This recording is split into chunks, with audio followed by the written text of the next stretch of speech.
Ya, shalom sobat muda semua, apa kabar? Saya percaya hari ini kita semua dalam keadaan yang baik, penuh syukur, penuh sukacita, sebab Tuhan senantiasa bersama kita. Dan sebelum kita akan membahas firman Tuhan, saya mengajak kita untuk berdoa bersama-sama. Bapa di surga, kami bersyukur pada malam hari ini ya Tuhan. Kembali Tuhan memberikan kami anugerah untuk bersama-sama bersekutu dalam siaran New Hope for New Generations ini. Bapa, kami berdoa di dalam nama Tuhan Yesus. Terangi hati pikiran kami ya Bapa, supaya ketika firman-Mu ditaburkan, hati kami menjadi tanah yang subur, dan firman-Mu dapat bertumbuh, berakar, dan berbuah berkali-kali lipat. Terima kasih Bapa, ini doa kami, di dalam nama Tuhan Yesus Kristus kami berdoa. Haleluya, amin. Nah sobat muda semua, hari ini tema kita adalah Create in me a clean heart, oh God. Jadikanlah hatiku tahir ya.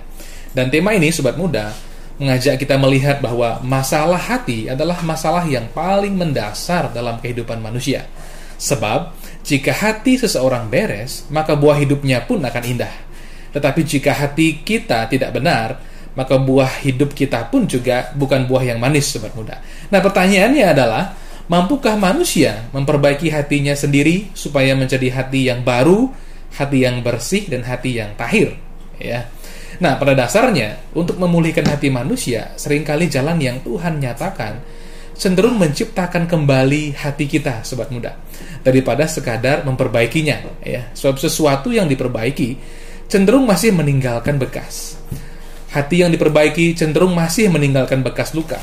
Tetapi hati yang disembuhkan atau hati yang diciptakan kembali menjadi hati yang dengan leluasa dapat memancarkan kehidupan yang Tuhan karuniakan. Nah sobat muda, bagi Daud ya, pergumulan hatinya dimulai ketika ia jatuh kepada dosa perzinahan dengan Batsyeba. Kita semua tahu ceritanya, bukan?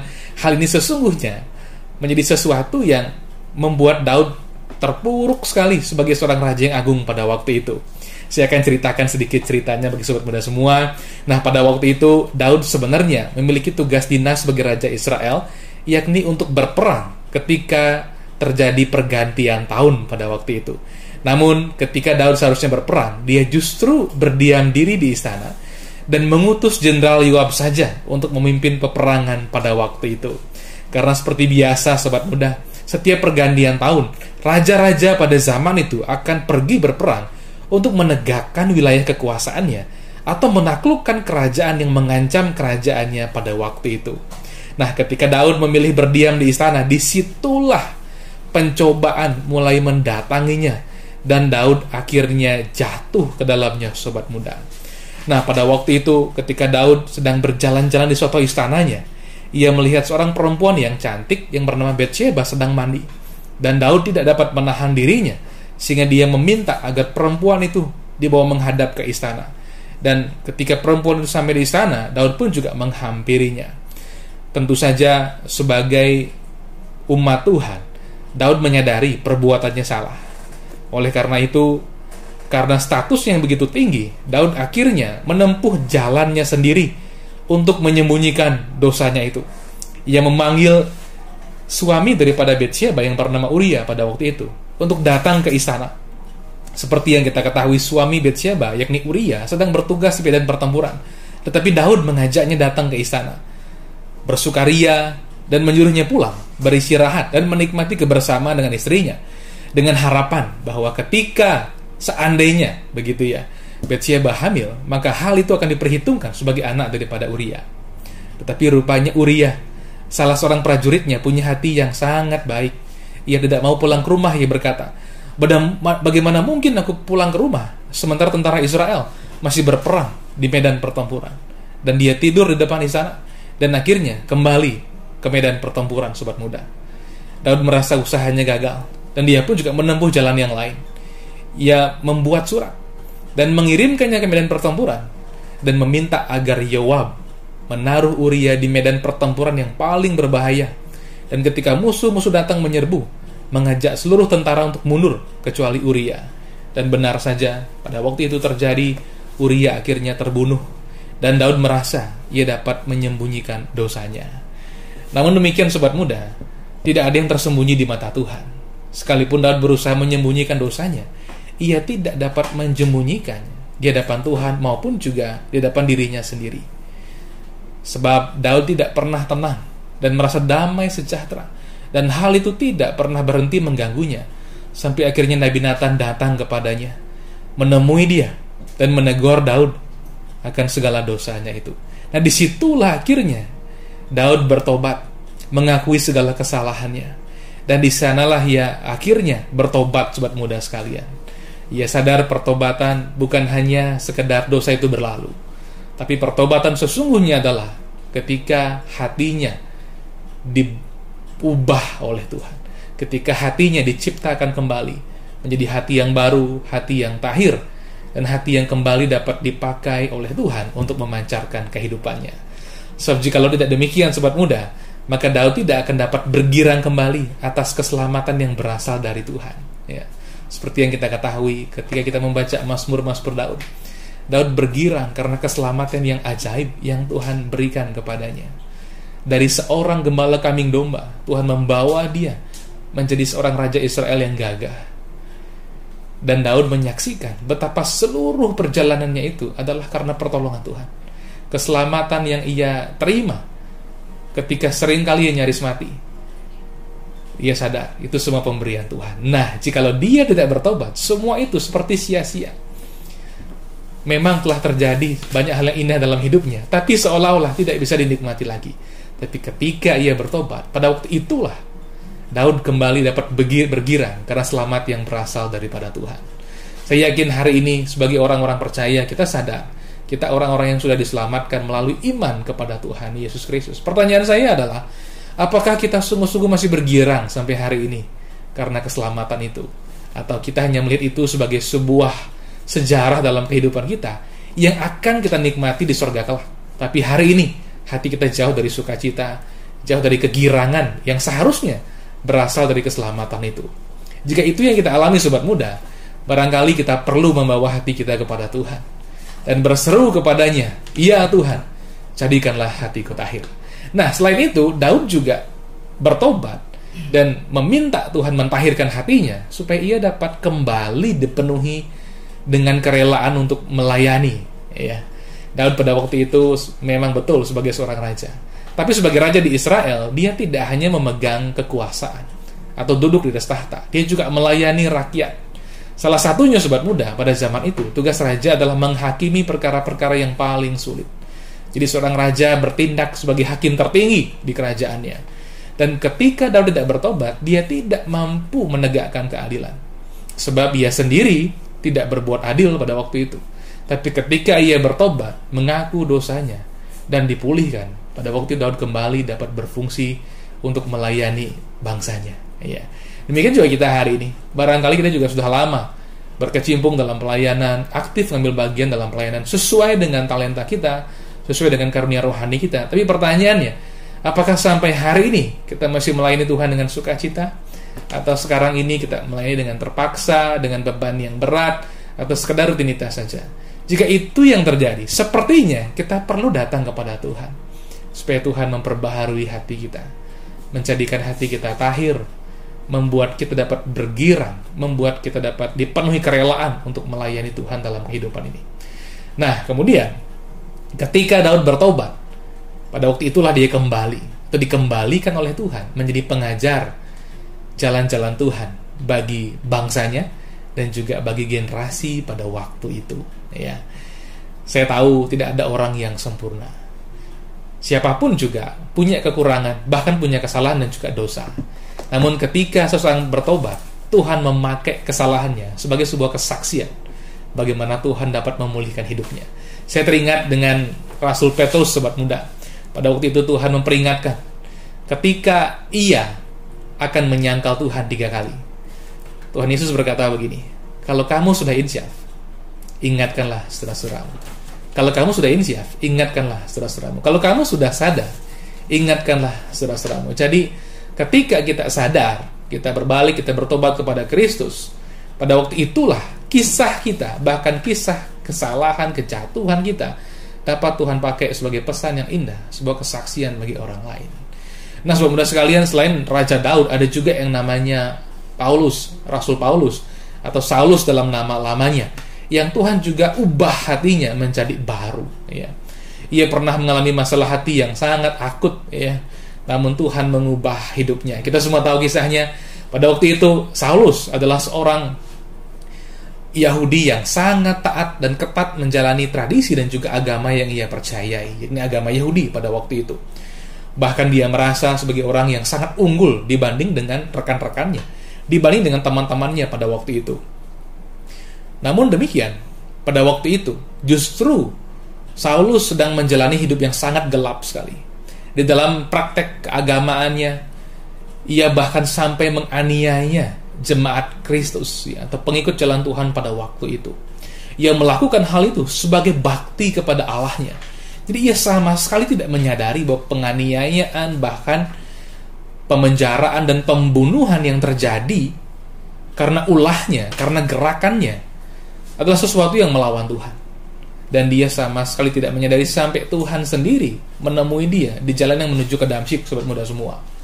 Ketika hati Saulus berkobar-kobar untuk menganiaya jemaat, Tuhan sendiri menampakkan dirinya di dalam cahaya terang yang lebih terang dari matahari. Si kuda yang ditunggangi Paulus, atau Saulus ya pada waktu itu, terkejut. Sehingga kuda itu mengangkat dia naik dan menjatuhkan dia seketika. Apa yang terjadi? Matanya menjadi buta. Dan dia termangu-mangu sebab dia tidak melihat apapun. Dan dia mendengar suara Tuhan pada waktu itu. Paulus bertanya kepada Kristus, "Siapakah engkau Tuhan?" Dan Tuhan menjawab, "Akulah Yesus yang engkau aniaya." Ya. Disitulah titik balik daripada seorang Saulus. Disitulah Tuhan mengubah hatinya. Ketika itu dia hanya bisa termenung dan meminta pertolongan orang lain. Dia yang tadinya gagah perkasa harus dituntun sebagai orang yang tidak berdaya. 3 hari, 3 malam dia tidak makan dan minum. Akhirnya Tuhan mengutus hambanya yang bernama Ananias, ya.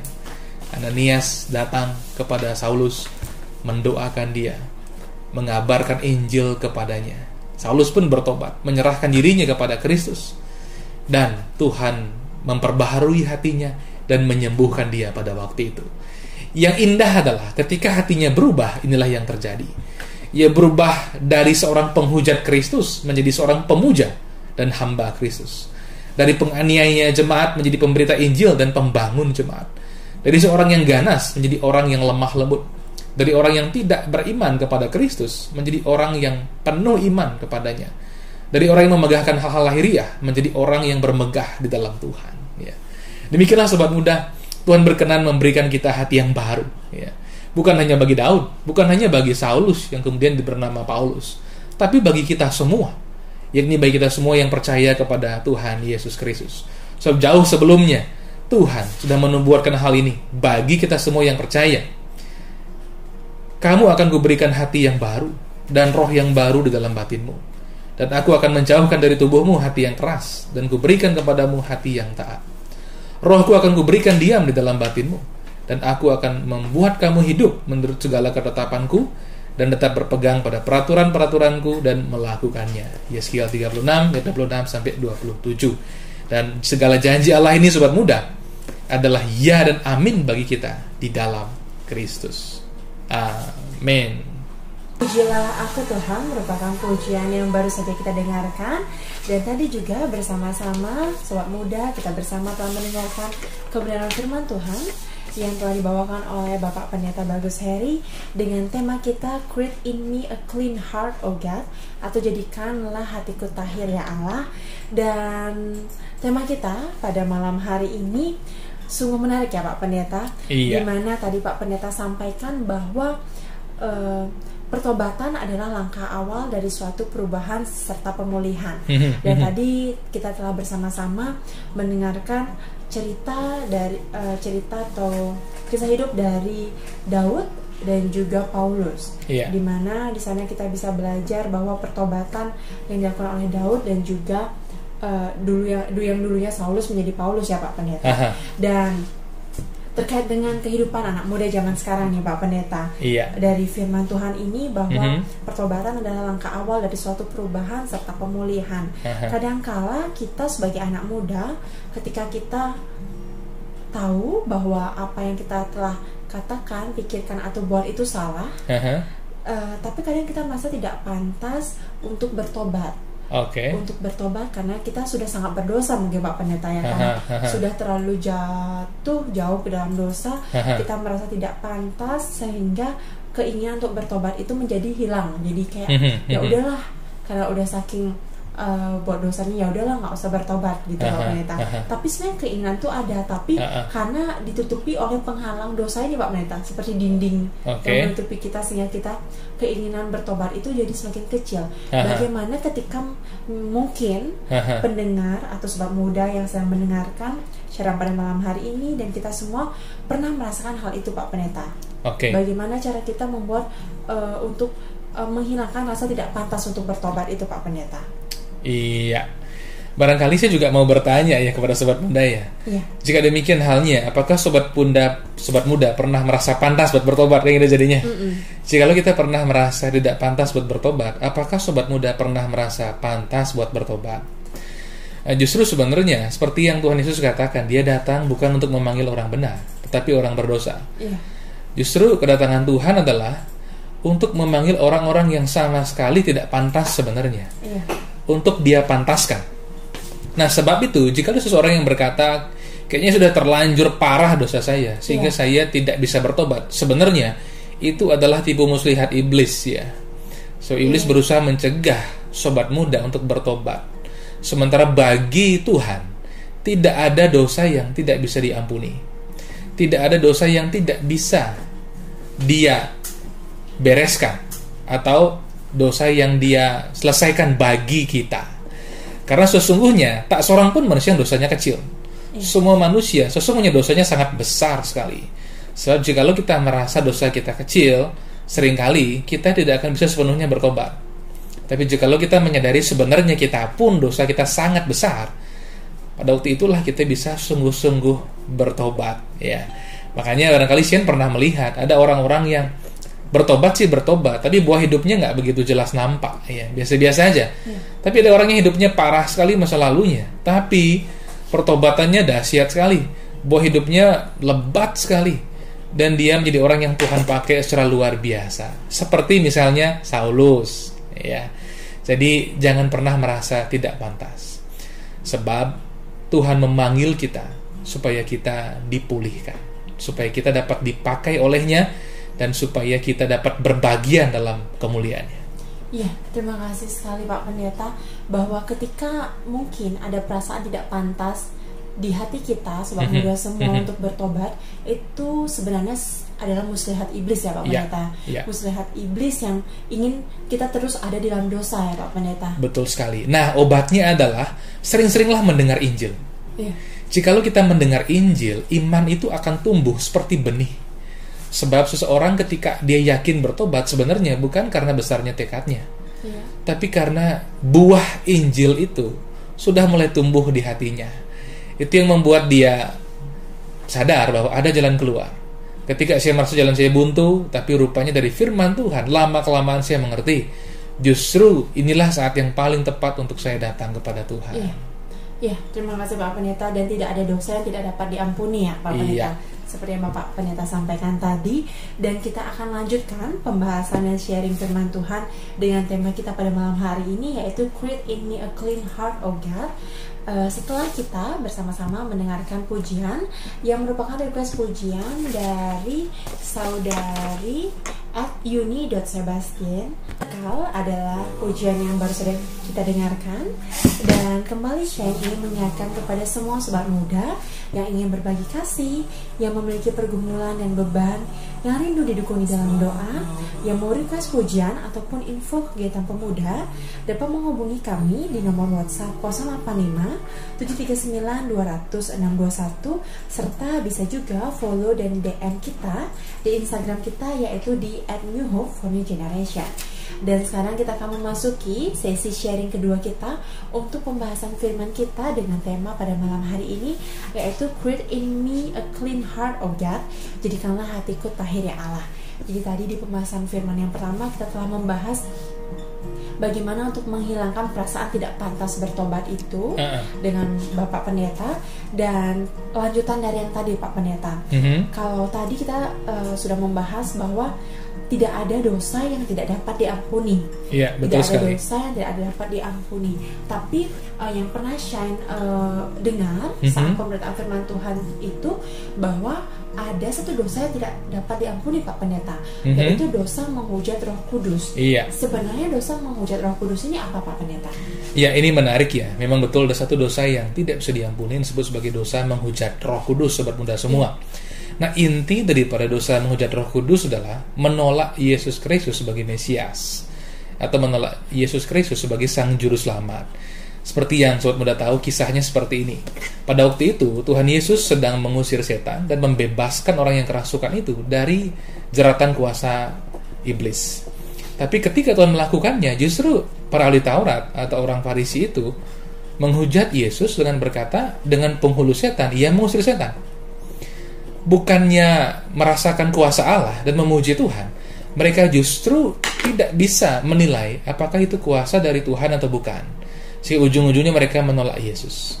Nah, itulah yang disebut sebagai dosa sebenarnya menghujat Roh Kudus. Hal itu menjadi sangat fatal ketika sampai akhir hayat seseorang tidak pernah menerima Yesus. Kita bersyukur ya, Saulus yang akhirnya bertobat menjadi Paulus itu, walaupun pernah menolak Yesus, tapi akhirnya menerima dia juga. Tapi kalau sampai akhir hayat seseorang tidak pernah menerima Yesus, melainkan tetap mengeraskan hati menolak dia, maka dia jatuh kepada dosa menghujat Roh Kudus. Di dunia ini tidak diampuni, di dunia yang akan datang pun juga tidak diampuni. Sebab Sang Juru Selamat sendiri ditolak, bagaimana mungkin dia dapat diselamatkan? Jikalau Sang Pengampun ditolak, bagaimana mungkin dia dapat diampuni? Tapi jikalau Sang Pengampun diterima, Sang Juru Selamat diterima, dosa sebesar apapun Tuhan dapat ampuni dan orang itu bisa dia pulihkan kembali. Baik, terima kasih Pak Pendeta. Jadi untuk kita semua sobat muda yang mungkin pernah bertanya-tanya apa sih itu dosa menghujat Roh Kudus, sekarang sudah sangat jelas sekali dijelaskan oleh Pak Pendeta bahwa itu sebenarnya dosa ketika menolak Tuhan Yesus Kristus sebagai Tuhan dan Juru Selamat ya Pak Pendeta. Sampai akhir hayat. Ya, sampai akhir hayat. Dan kita lanjutkan dengan sharing kita tadi, jika kita mau bertobat Pak Pendeta. Iya.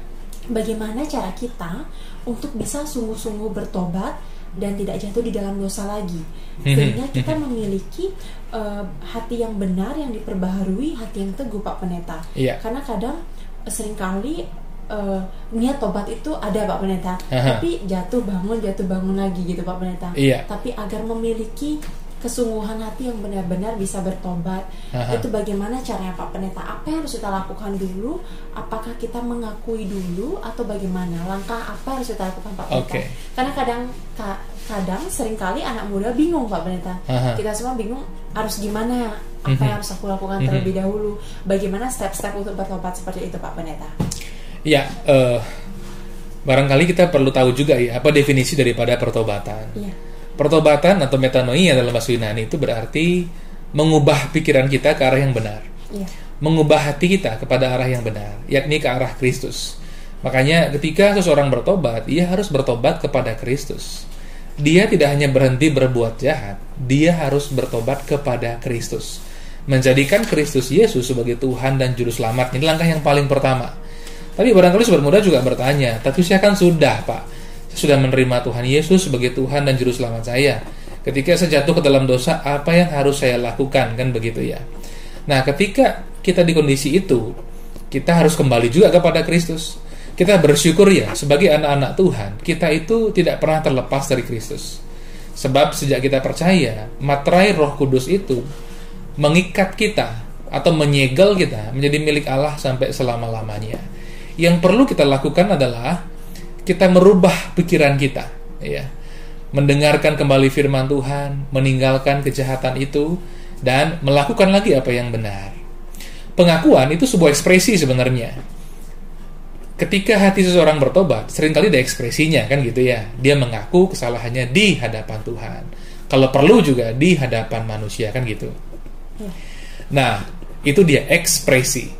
Yang lebih dalam daripada ekspresi adalah sikap hati yang kembali kepada Kristus, yang mempercayai dia bahwa darahnya mampu menyucikan, darahnya mampu mengampuni kita, bahwa rahmatnya tersedia bagi kita, bahwa kita tidak pernah terlepas dari dia. Di dalam dia kita dipulihkan. Itu sebenarnya yang penting sekali dibangun.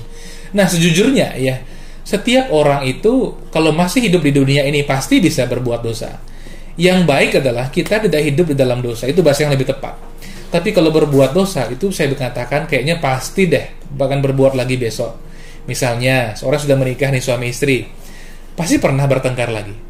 Walaupun sudah bagaimanapun berkasih-kasih sayangan seorang dengan yang lain, hari ini kalau nggak besok mungkin minggu depan ya, bulan depan, tahun depan pasti pernah ribut lagi, betul nggak? Apakah hal itu berarti hubungan mereka rusak? Kan tidak. Melainkan itu menjadi sesuatu yang membuat mereka menyadari rupanya mereka perlu terus berbenah. Tapi yang baik adalah kita tidak hidup di dalam dosa. Artinya kita tidak menikmati dosa itu sebagai sebuah kenikmatan. Semua orang percaya harus punya pikiran orang benar. Ini melihat dosa bukan sebagai kenikmatan, tapi sebagai sesuatu yang justru sebenarnya menyakitkan. Walaupun pernah ada nikmatnya, tapi sakitnya lebih lama gitu loh. Sehingga daripada saya bersakit-sakitan karena ulah saya sendiri, lebih baiklah saya melakukan apa yang baik, apa yang benar di mata Tuhan. Iya. Ya, gitu. Terima kasih Pak Pendeta bahwa pengakuan kepada Tuhan ataupun kepada manusia itu adalah bentuk ekspresi Pak Pendeta. Ya. Dan yang paling penting adalah sikap hati kita bagaimana untuk tidak hidup di dalam dosa. Sebenarnya Pak Pendeta sampaikan, namanya manusia Pak Pendeta ya. Iya. Selama masih hidup masih bisa berbuat dosa, tapi yang paling penting adalah tidak hidup di dalam dosa ya. Itu yang lebih tepat. Iya. Dan telah masuk request pujian dari saudara Agus Rahul yang request pujian dengan Tuhan yang akan kita dengarkan setelah ini.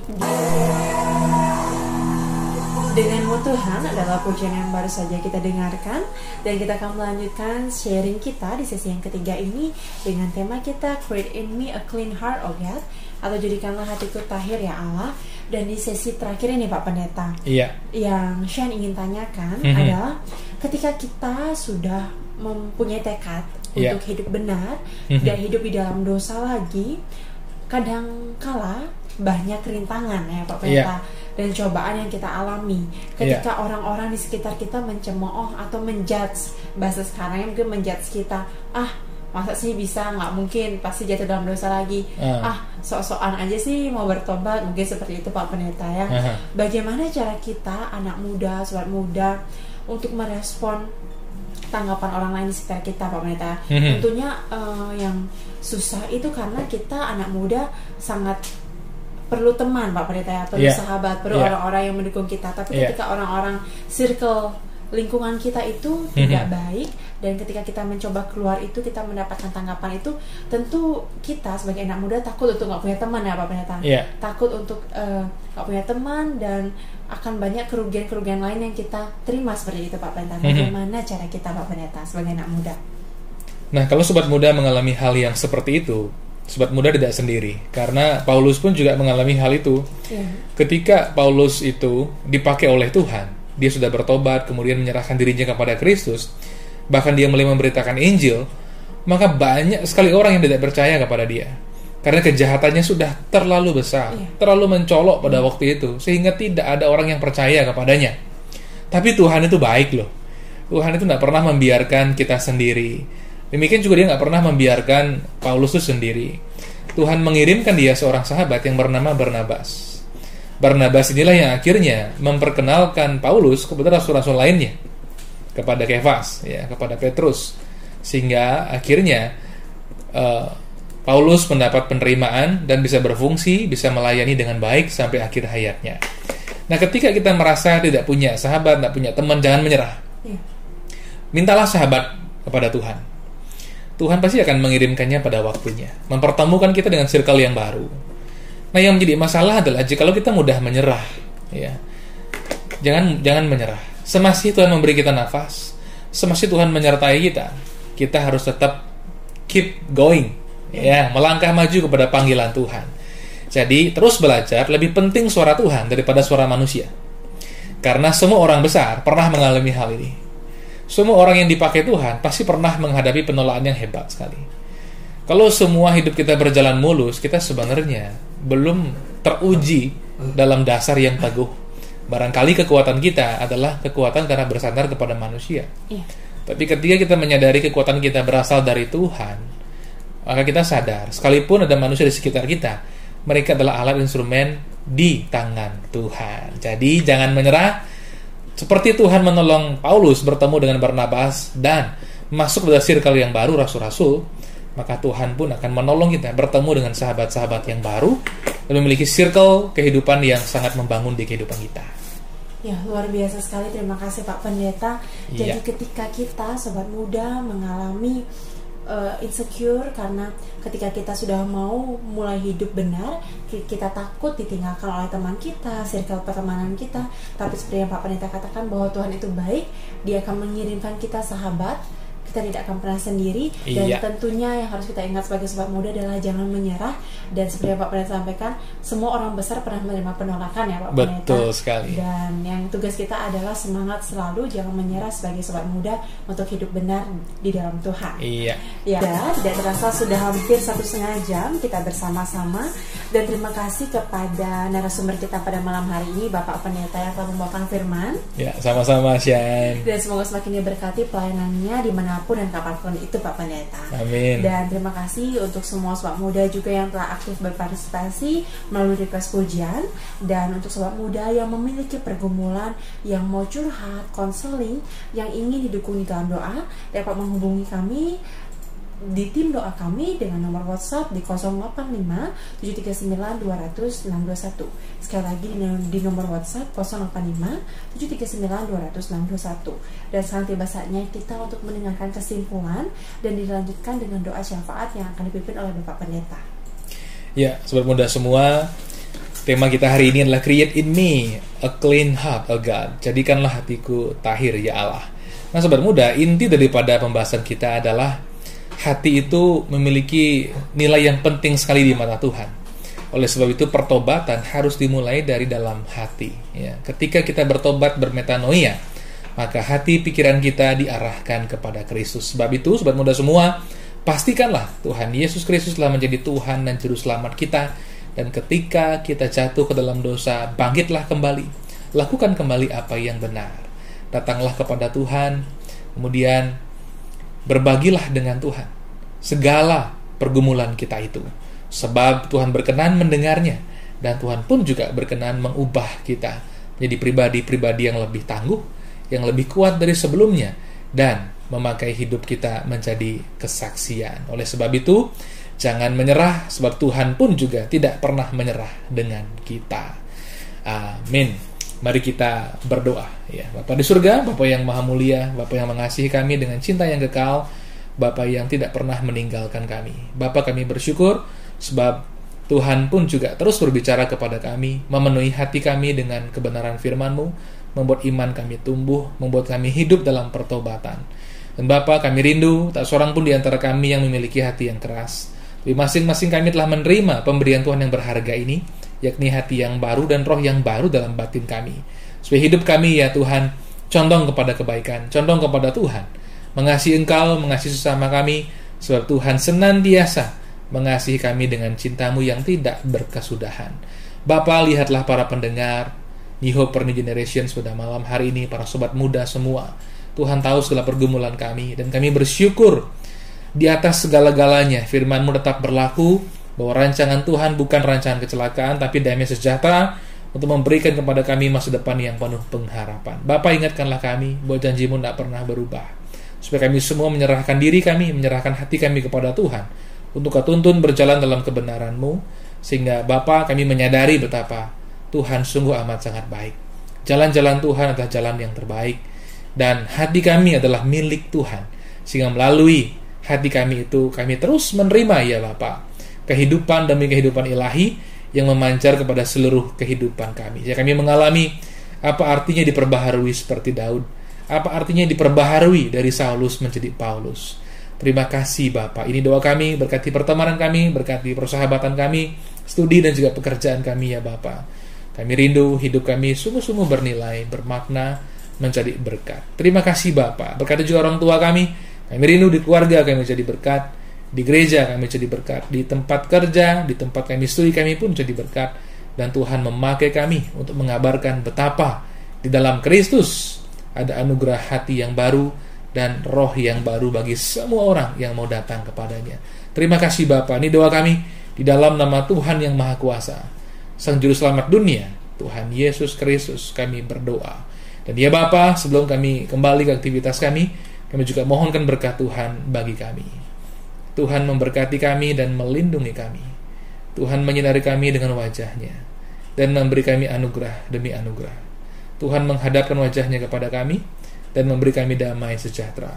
Di dalam nama Tuhan Allah kami yang Maha Kuasa, Allah Bapa dan Putra dan Roh Kudus.